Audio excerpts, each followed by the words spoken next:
Alors avant d'aller plus loin et pour introduire ce sujet, j'aimerais vous poser une petite question. Petite question sur un grand sujet. La réussite. Qui n'a pas envie de réussir, d'avoir du succès dans sa vie? C'est une évidence, bien sûr. C'est très important. C'est même fondamental. C'est ce qui anime la plupart des enjeux, des objectifs que nous avons. C'est l'enjeu également d'échanges, de discussions, de débats, voire de conflits. Chacun veut réussir à sa manière, selon ses objectifs. Mais le thème, le sujet, la réussite, est-elle un sujet qui est abordé de manière explicite? On remarque autour de nous qu'il y a des différences en termes de réussite et de succès. Certains ont plus ou moins de succès, réussissent plus ou moins bien. On commence par le voir à l'école. Il y a des élèves qui ont de meilleurs résultats que d'autres. Est-ce que ça signifie qu'ils sont plus intelligents? Je parle de l'école, mais si la vie est une grande école, on apprend également de nos expériences. Certains tirent des leçons, des apprentissages de leurs expériences. D'autres non, s'obstinent à continuer à faire la même chose, même si les résultats ne sont pas concluants. Donc moi, ce qui me fascine, et en même temps qui me surprend, c'est que si c'est si important, la réussite, comment se fait-il que ça ne soit pas une matière enseignée à l'école? On demande à nos enfants de réussir sans leur expliquer comment. Si c'est si important, il devrait y avoir une matière qui s'appelle la réussite ou le succès.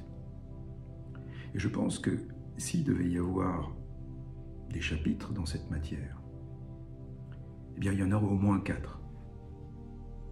Il y en aurait un premier qui nous expliquerait un petit peu comment notre cerveau fonctionne, comment nous fonctionnons, de manière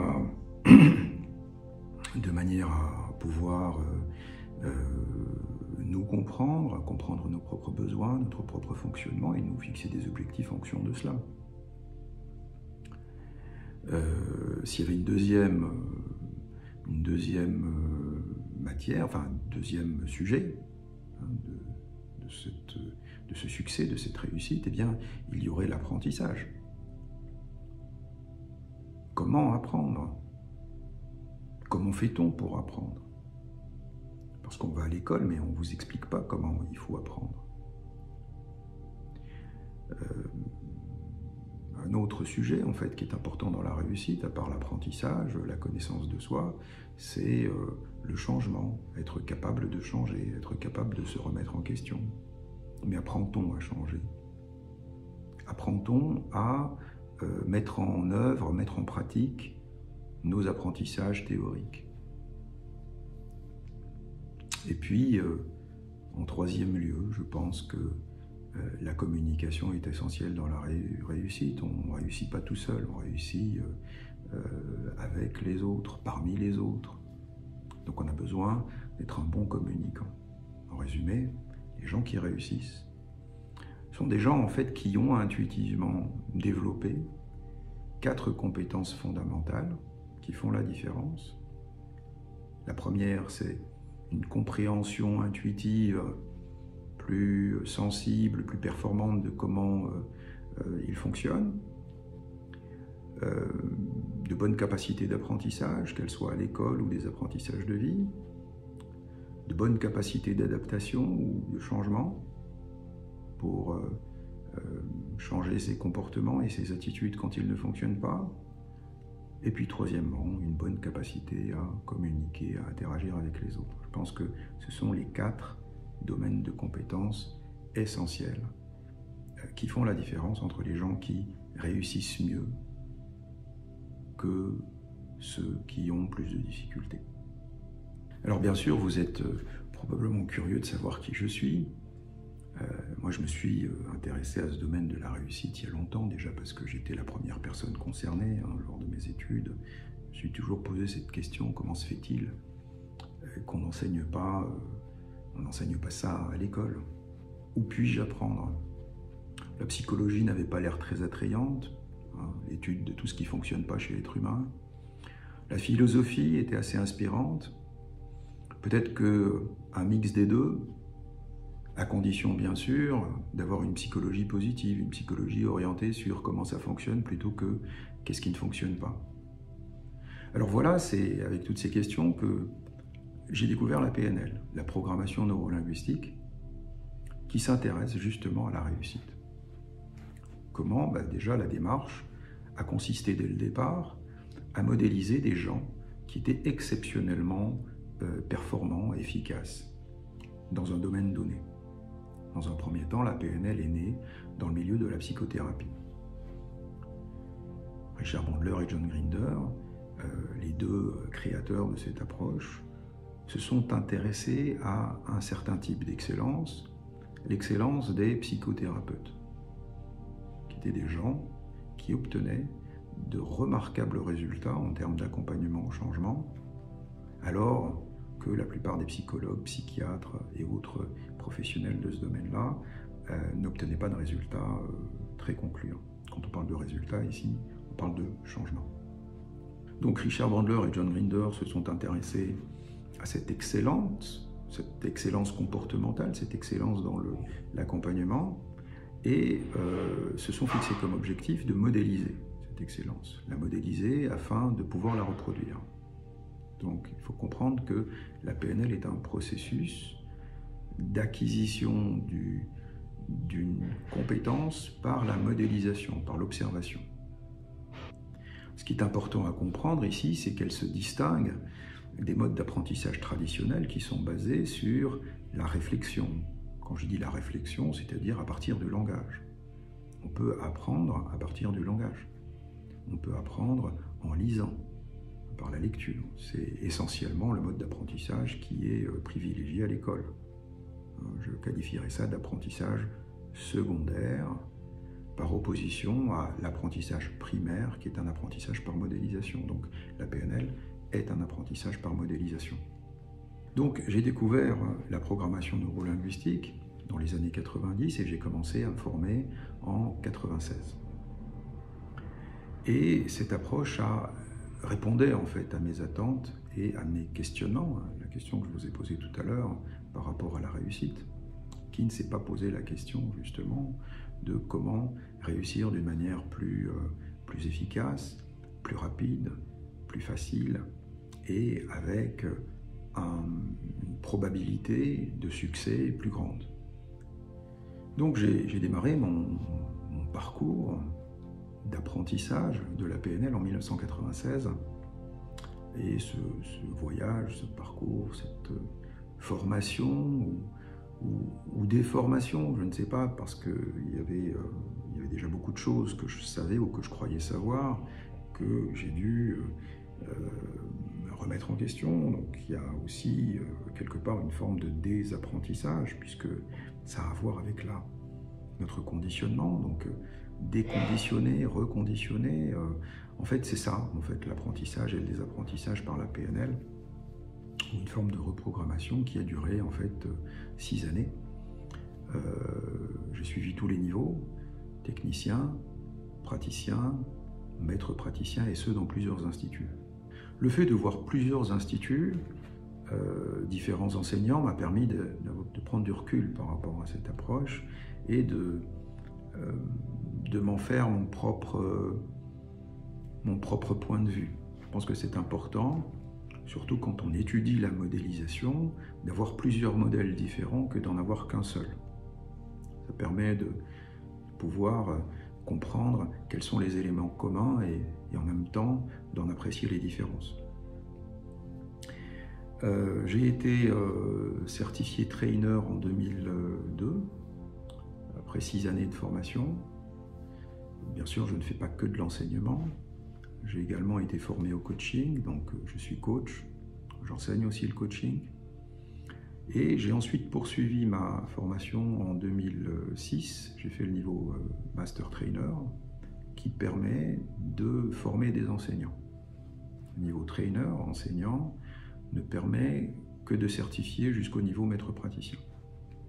Mais pour former des enseignants, il faut être Master Trainer. Donc j'ai fait la formation en 2006 et j'ai été certifié en 2018. Ah oui, ça prend du temps. Ça prend du temps parce que les critères de certification sont extrêmement exigeants. Et ça vous donne une idée du temps qu'il faut pour être correctement formé en PNL. Donc je vous laisse la liberté d'apprécier ces formations qui vous sont proposées parfois en PNL, où on vous dit qu'en 1 mois vous allez être praticien, en 1 mois vous allez être maître praticien, et en 3 mois au total vous allez enseigner la PNL. Donc au final, entre 1996 et 2018, c'est 12 années de formation, d'enseignement et de formation, de développement de mes savoir-faire, mes savoir-être, mes compétences dans le domaine de la PNL et du coaching.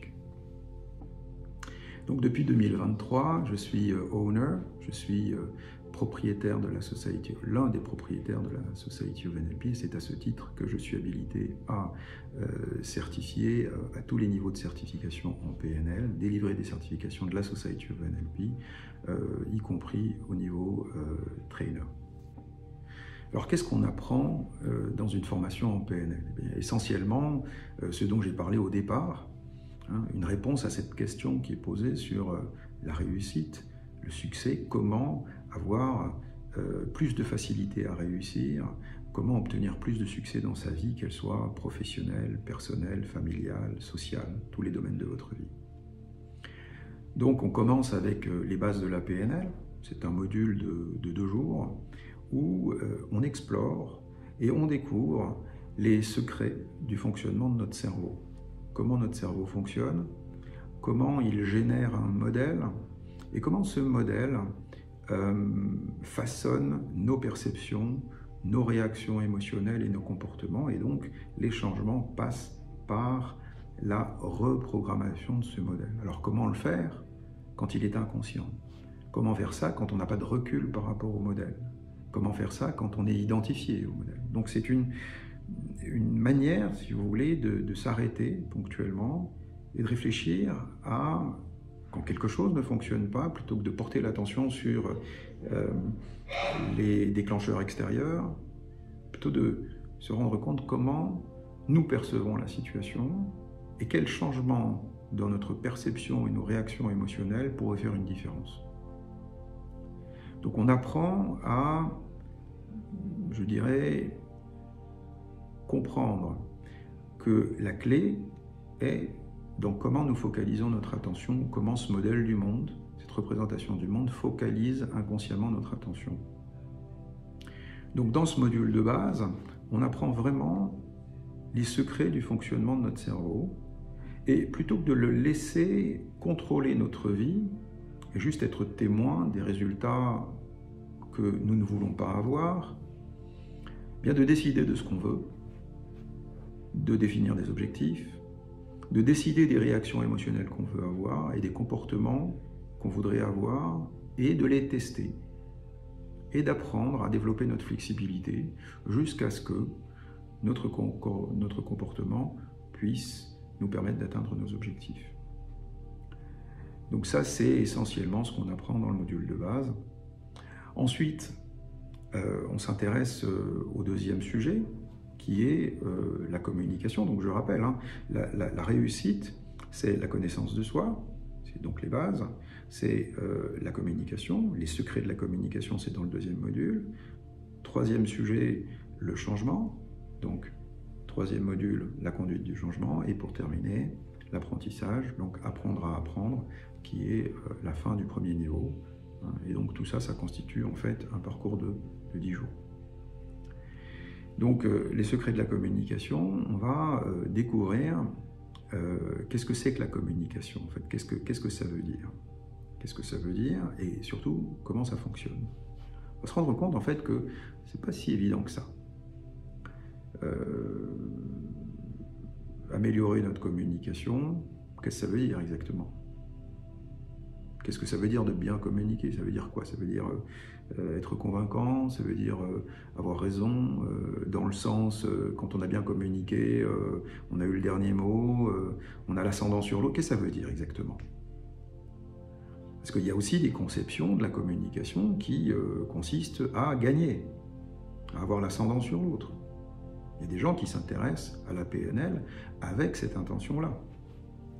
Alors je ne pense pas que ça soit ça vraiment la bonne communication, hein, parce que la communication, elle cache quelque chose qui est bien plus important, qui est la relation à l'autre.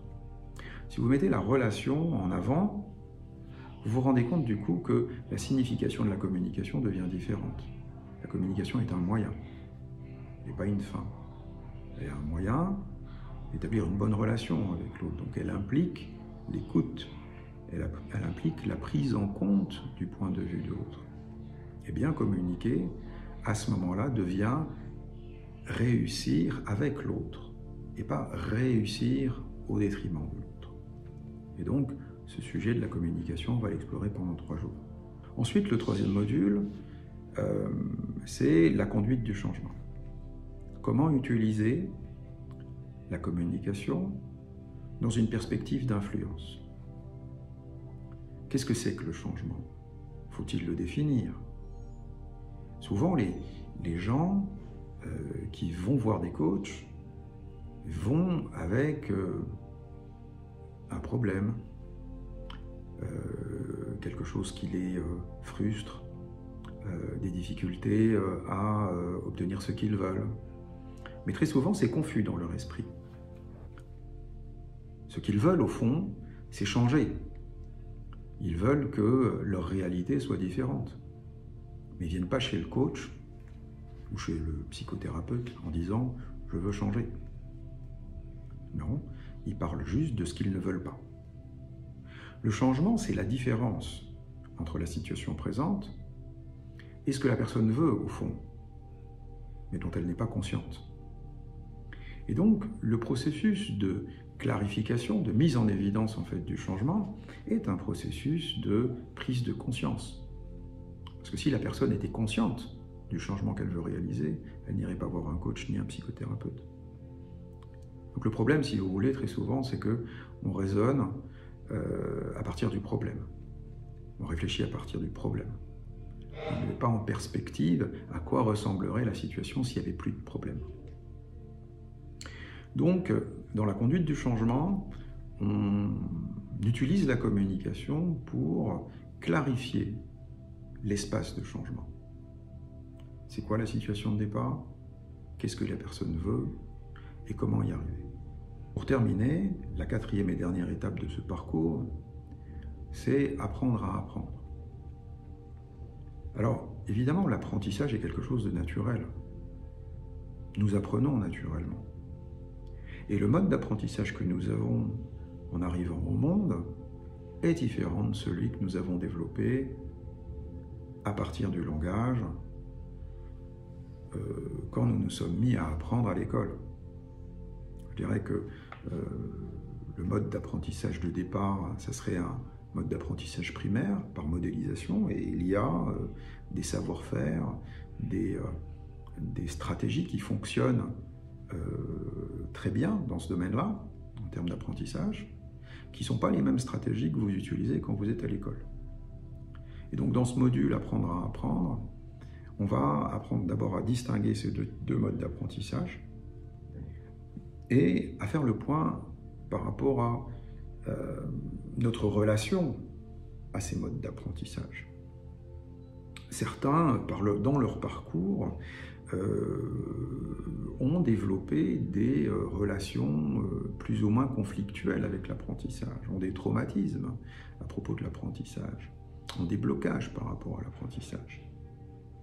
Et donc c'est l'objectif de ce module, apprendre à apprendre, et de se réconcilier avec l'apprentissage et de voir comment on peut y associer des états émotionnels positifs, des états de curiosité, des états de qui nous donne envie d'explorer, qui nous donne envie de prendre des risques tout en étant en sécurité. Voilà. Faire de notre vie un terrain de jeu, faire de notre vie un terrain d'exploration et de découverte. Voilà quels sont les enjeux de ce premier niveau de formation en PNL. En résumé, je dirais que l'important dans ce premier niveau de 10 jours de formation en PNL, eh bien, c'est d'être efficace. Être efficace dans les différents domaines de notre vie, et il aboutit à un premier niveau de certification.